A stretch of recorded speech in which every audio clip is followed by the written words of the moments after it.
Doctor ortho Ayurvedic oil and capsule, अब दर्द भी घुटने टेकेगा। हरिद्वार में सीएम धामी ने दी 495 करोड़ की परियोजनाओं को हरी झंडी। कर्मचारियों के महंगाई भत्ते में भी बढ़ोतरी को मंजूरी। हरिद्वार में सीएम धामी ने श्री प्रेमनगर आश्रम में की शिरकत। सीएम ने श्री राम कथा में हिस्सा लिया। बद्रीनाथ चंदा चोरी मामले में प्रमोद नौटियाल के खिलाफ एफआईआर दर्ज। पहले निलंबन, अब पुलिस जांच का सामना करना पड़ेगा। 3 सदस्यीय जांच समिति गठित। हरिद्वार में लग्जरी बसों के विरुद्ध विशेष प्रवर्तन अभियान। विभिन्न स्थानों पर सख्त वाहन जांच, फिटनेस, बीमा, लाइसेंस की हो रही है गहन पड़ताल।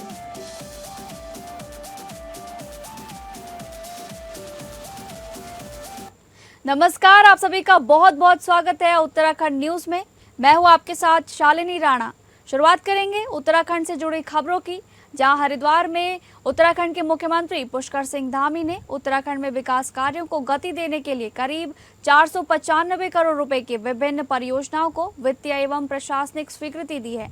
अगले वर्ष हरिद्वार में होने वाले कुंभ मेले की तैयारियों के तहत निर्बाध विद्युत आपूर्ति के लिए 40 से ज्यादा करोड़ रुपए मंजूर किए गए हैं, जिसमें 17.55 करोड़ रुपए की पहली किस्त जारी होगी।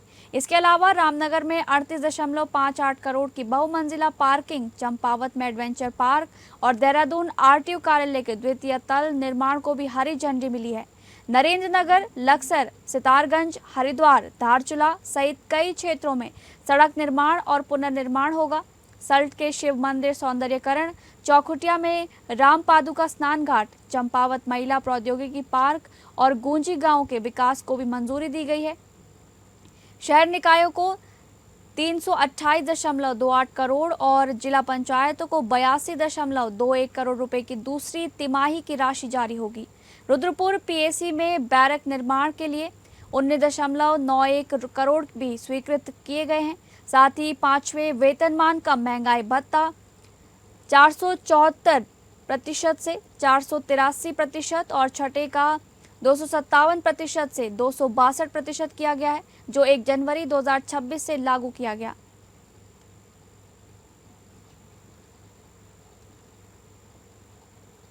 अगली खबर का रुख करेंगे, जहां पर उत्तराखंड के मुख्यमंत्री पुष्कर सिंह धामी ज्वालापुर रोड पहुंचे। हरिद्वार में स्थित श्री प्रेमनगर आश्रम पहुंचे और सीएम धामी ने श्री राम कथा में भी हिस्सा लिया, जहां उन्होंने कई प्रमुख और दिव्य श्री राम कथाओं का आयोजन देखा, जहां अक्सर जाने माने कथावाचक जैसे कि पूज्य मुरारी बापू भक्तों को राम कथा का रसपान कराते हैं। कथा के दौरान भक्तों के लिए प्रतिदिन सुबह के समय प्रवचन और आयोजन भी किया जाता है। का महापर्व है, इसको और भव्य बनाने के लिए, दिव्य बनाने के लिए हम लगातार काम कर रहे हैं। मेरा पूरा दृढ़ विश्वास है कि हमारे संतों के आशीर्वाद से, सबके सहयोग से हरिद्वार कुंभ पूरे देश के लिए एक आकर्षण और प्रेरणा का केंद्र बनेगा। भाइयों बहनों, ये देवभूमि उत्तराखंड हमारे ऋषि मुनियों की तपोभूमि की साधना स्थली रही है और ऐसे पावन भूमि की आध्यात्मिक गरिमा, सांस्कृतिक मर्यादा और यहाँ का देवत्व और इसका मूल स्वरूप, इसकी रक्षा करना, इसका नुकसान न हो, एक करना केवल देवभूमि उत्तराखंड के मुख्य सेवक के नाते मेरा ही नहीं है, बल्कि पूरी दुनिया के लोग ये अपेक्षा करते हैं कि देवभूमि कैसी होनी चाहिए। देवभूमि देवों के नजदीक का सबसे अच्छा स्थान, शुद्ध होना चाहिए, अच्छा होना चाहिए। अगली खबर, चंपावत में मुख्यमंत्री पुष्कर सिंह धामी के आदर्श चंपावत विजन को नई दिशा देने की कवायद तेज हो गई है। लोहाघाट नगर क्षेत्र और आसपास के इलाकों के लिए तैयार किए जा रहे मास्टर प्लान 2041 के प्रारूप पर अब आमजन की राय ली जाएगी। जिला प्रशासन ने लोगों से 30 जुलाई तक अपने सुझाव और आपत्तियां दर्ज कराने की अपील की है। लोहाघाट नगर पालिका अध्यक्ष गोविंद वर्मा की अध्यक्षता, जिलाधिकारी मनीष कुमार के निर्देशन में आयोजित बैठक में मास्टर प्लान 2041 के प्रारूप पर विस्तृत चर्चा की गई। ये योजना लोहाघाट नगर पालिका के साथ कोलीडेक, कालीगांव, पाटन, पाटनी और पाऊ गांव क्षेत्र के सुनियोजित एवं संतुलित विकास का रोड मैप तैयार करेगी। जिलाधिकारी मनीष कुमार ने कहा कि मास्टर प्लान का उद्देश्य भविष्य की आवश्यकताओं को ध्यान में रखते हुए आधुनिक आधारभूत सुविधाओं का विकास करना है। उन्होंने स्पष्ट किया कि कृषि और बागवानी गतिविधियों पर इसका कोई प्रतिकूल प्रभाव नहीं पड़ेगा। साथ ही आपदा संवेदनशील क्षेत्रों में सुरक्षित और वैज्ञानिक विकास सुनिश्चित करने में भी ये योजना महत्वपूर्ण साबित होगी। जिलाधिकारी ने बताया कि यदि किसी नागरिक को मास्टर प्लान के संबंध में कोई सुझाव, आपत्ति या शंका है तो वो 30 जुलाई 2026 तक जिला मुख्यालय, संबंधित तहसील या विकासखंड कार्यालय में लिखित रूप से अपना पक्ष प्रस्तुत कर सकता है। प्राप्त सभी सुझावों और आपत्तियों को गंभीरता से परीक्षण किया जाएगा तथा जनहित में आवश्यक संशोधन भी किए जाएंगे। 2-3 विषय है जो प्लान प्रपोज्ड है, जो नियोजन की दिशा में जो कार्य हो रहा है, इसमें सबसे पहला तो डेवलपमेंट जो हो, विकास हो, किस प्रकार से हो, उसके संबंध में school of planning and architecture है, दिल्ली की बहुत अच्छी संस्था है, गवर्नमेंट की बहुत ही रिनाउंड ये जो है शिक्षण संस्थान है, उनके द्वारा यहाँ पे सभी के मध्य प्रेजेंटेशन किया गया कि जो हमारे डेवलपमेंट का विकास का जो रूपरेखा होगी वो किस प्रकार से होनी चाहिए। तो मास्टर प्लान पे विभिन्न घटकों पे बताया गया। उसके क्रम में जो सुझाव थे या कुछ जो क्वेरीज थी वो लोगों ने यहाँ पर अपनी अपनी उठाई। चंपावत जनपद में मुख्यमंत्री पुष्कर सिंह धामी के निर्देश पर चल रहे जन जन की सरकार जन जन के द्वार अभियान के तहत दूरस्थ खूनाबोरा गांव में जन समस्या निवारण एवं बहुउद्देश्य शिविर आयोजित किया गया। शिविर में जिलाधिकारी मनीष कुमार ने स्वयं ग्रामीणों की समस्याएं सुनी और संबंधित अधिकारियों को मौके पर ही समाधान के निर्देश दिए। विकासखंड लोहाघाट की ग्राम पंचायत भुमलाई के खूनाबोरा में आयोजित इस शिविर में 24 विभागों ने अपने स्टॉल लगाकर सरकारी योजनाओं की जानकारी दी और मौके पर ही सेवाएं उपलब्ध कराई। कुल 109 लाभार्थियों को विभिन्न योजनाओं का लाभ मिला। स्वास्थ्य परीक्षण, होम्योपैथिक चिकित्सा, कृषि संबंधी जानकारी, प्रमाण पत्रों का निर्गमन तथा खाता खतौनी से जुड़ी सेवाओं का भी शिविर में निस्तारण किया गया। शिविर के दौरान ग्रामीणों से पेयजल, सड़क, बिजली, पुल, विद्यालयों के विकास, मंदिरों के सौंदर्यीकरण और अन्य विकास कार्यों से जुड़े करीब 25 आवेदन प्राप्त हुए। जिलाधिकारी ने सभी मामलों में संबंधित विभागों को समयबद्ध कार्रवाई के निर्देश दिए। ग्राम पाटन पाटनी की ममता के पुत्र का जन्म प्रमाण पत्र बनाने, ग्राम बिलाई स्थित मां भगवती मंदिर के सौंदर्यीकरण, सुरक्षा दीवार और ओपन जिम की स्थापना तथा खालगड़ा कोट बसान मोटर मार्ग के डामरीकरण जैसे मामलों पर भी जिलाधिकारी ने तत्काल आवश्यक कार्रवाई के निर्देश दिए। शिविर में अपना स्कूल अपनी जमीन अभियान के तहत विद्यालय की भूमि के मालिकाना हक का प्रस्ताव शासन को भेजने, वर्ष 2008 से बंद पेयजल योजना के पुनर्संचालन तथा ऋषिकेश्वर मंदिर में रेलिंग और टिन शेड निर्माण की मांगों पर भी सकारात्मक आश्वासन दिया गया है।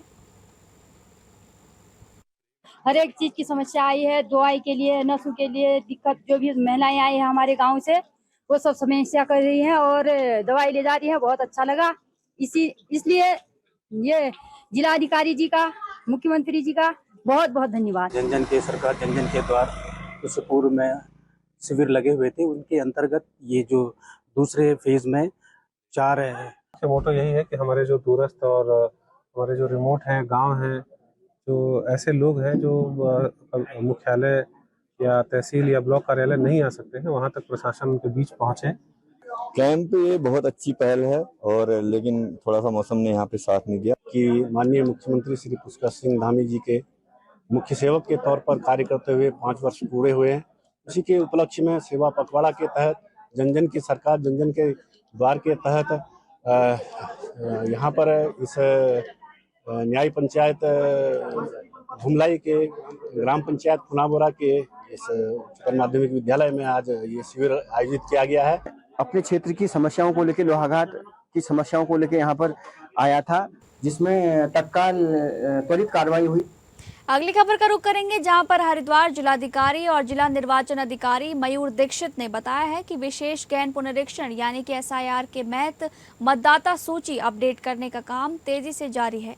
सभी फॉर्मों का डिजिटलाइजेशन और पूरा कर लिया गया है, लेकिन कुछ फॉर्म अनकलेक्टेबल श्रेणी में आने के चलते उनकी ड्राफ्ट सूची शीघ्र जारी की जाएगी।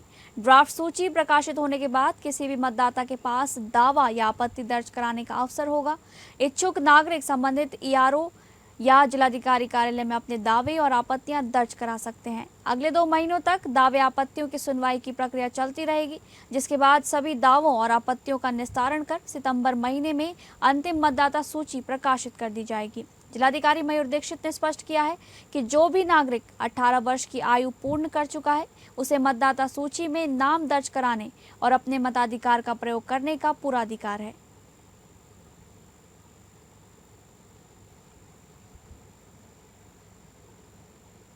यात्रियों की सुरक्षा और सुगम यातायात सुनिश्चित करने के लिए परिवहन विभाग ने हरिद्वार में लग्जरी बसों के खिलाफ विशेष प्रवर्तन अभियान चलाया है। अभियान के तहत शहर के विभिन्न स्थानों पर सघन वाहन जांच की गई। जांच टीम में बसों के परमिट, फिटनेस, बीमा, कर और चालकों के ड्राइविंग लाइसेंस की बारीकी से पड़ताल की। इस दौरान नियमों का उल्लंघन करने वाले कुल 60 चालान किए गए हैं, जिनमें 15 लग्जरी बसें शामिल थी। गंभीर खामियां मिलने पर 2 बसों को मौके पर ही सीज कर दिया गया। वहीं तकनीकी और सुरक्षा मानकों में कमी पाए जाने पर 4 बसों की फिटनेस निरस्त करने का सिफारिश भी की गई है। टीम ने कश्यप धर्मशाला क्षेत्र में विशेष निगरानी रखी, जहां लग्जरी बसों के अवैध रूप से रुकने से अक्सर हाईवे पर जाम लग जाता था।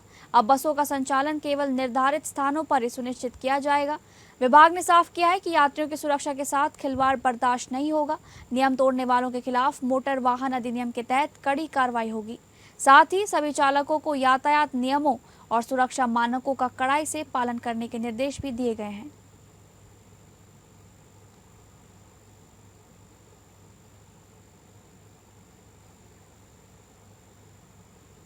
बीकेटीसी यानी कि बद्रीनाथ मंदिर में चढ़ावे से जुड़े मामले में बीकेटीसी की शिकायत पर बद्रीनाथ थाने में मुकदमा दर्ज किया गया है। बीएनएस की धारा 306 और 316 उपधारा 5 के तहत कार्रवाई की गई है। बद्रीनाथ केदारनाथ मंदिर समिति के अध्यक्ष कार्यालय में तैनात व्यक्तिगत सहायक प्रमोद नौटियाल की मुश्किलें बढ़ गई हैं। विभागीय जांच और निलंबन की कार्रवाई के बाद अब उनके खिलाफ पुलिस ने भी मुकदमा दर्ज कर लिया है। बीकेटीसी के मंदिर अधिकारी युद्धवीर पुष्पबान की लिखित तहरीर पर थाना बद्रीनाथ में 8 जुलाई 2026 को एफआईआर दर्ज की गई है। तहरीर के मुताबिक 2 जुलाई 2026 को सोशल मीडिया के माध्यम से बद्रीनाथ मंदिर में हुई कथित वित्तीय अनियमितता की सूचना मिलने के बाद मंदिर समिति ने मामले की जांच के लिए 3 सदस्यीय जांच समिति गठित की थी। प्रारंभिक जांच में संबंधित कार्मिक प्रमोद नौटियाल द्वारा प्रथम दृष्टया मंदिर धनराशि को सुबह करीब 9 बजे से 9:30 बजे के बीच कथित रूप से अनधिकृत तरीके से धनराशि उठाए जाने की पुष्टि होने का उल्लेख किया गया है। इसके बाद 7 जुलाई को बीकेटीसी ने प्रमोद नौटियाल को तत्काल प्रभाव से निलंबित कर दिया था। समिति ने माना था कि उन्हें पद पर बनाए रखने से निष्पक्ष जांच प्रभावित होने की आशंका है। अब बीकेटीसी की ओर से पुलिस में तहरीर दिए जाने के बाद मामला विभागीय जांच से आगे बढ़कर आपराधिक जांच के दायरे में पहुंच गया है। हालांकि एफआईआर दर्ज होना आरोपों की अंतिम पुष्टि नहीं है। मामले में दोष या निर्दोषता का निर्धारण पुलिस जांच और आगे की न्यायिक प्रक्रिया के आधार पर होगा।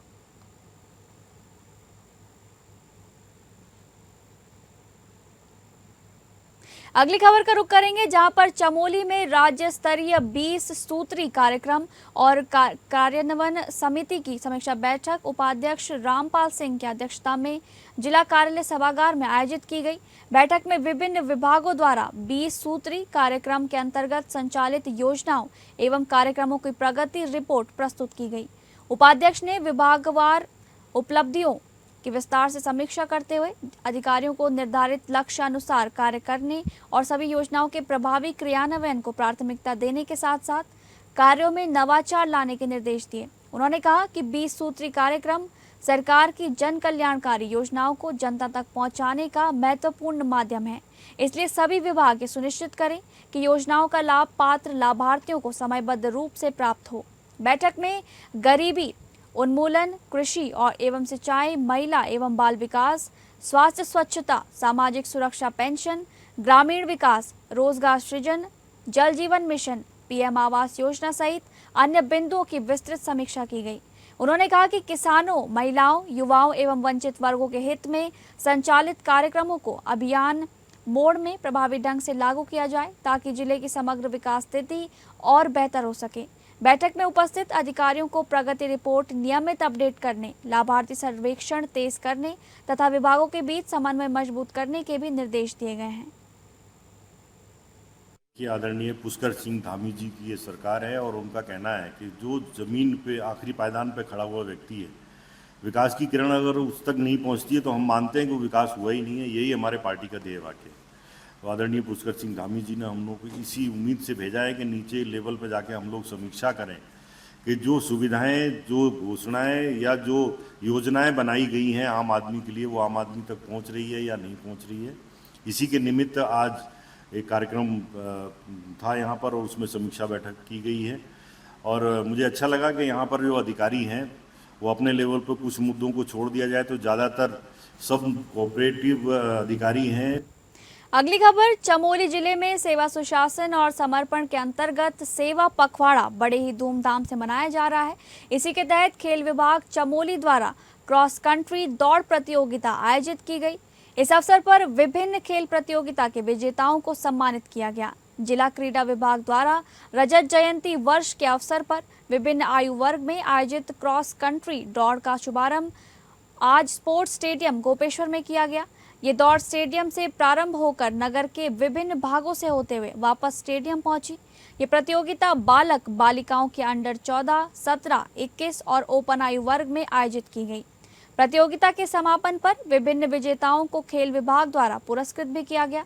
प्रभारी जिला क्रीड़ा अधिकारी मोहित सिंह ने बताया कि सेवा पखवाड़ा के अवसर पर खेल विभाग द्वारा जनपद स्तरीय क्रॉस कंट्री दौड़ खेल प्रतियोगिताओं का आयोजन किया गया। प्रतियोगिता के विजेताओं को पुरस्कृत भी किया गया।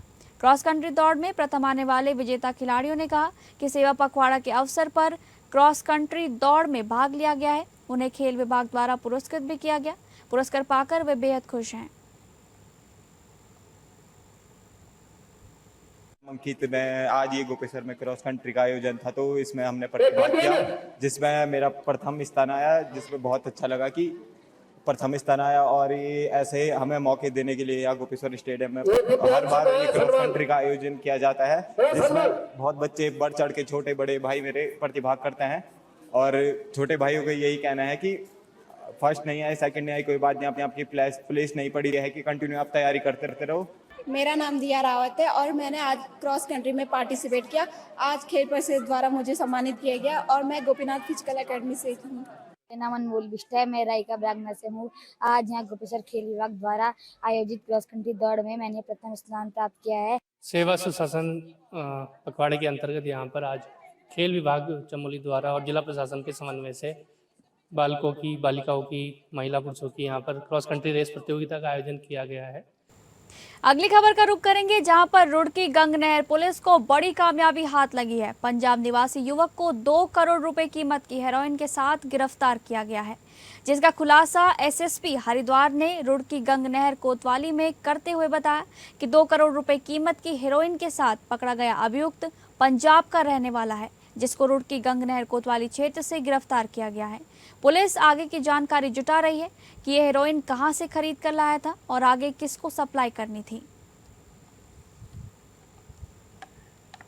पंजाब का रहने वाला है, ये अरेस्ट हुआ है और इसकी कस्टडी से 980 ग्राम हेरोइन बरामद हुई है, जो कि कमर्शियल क्वांटिटी है।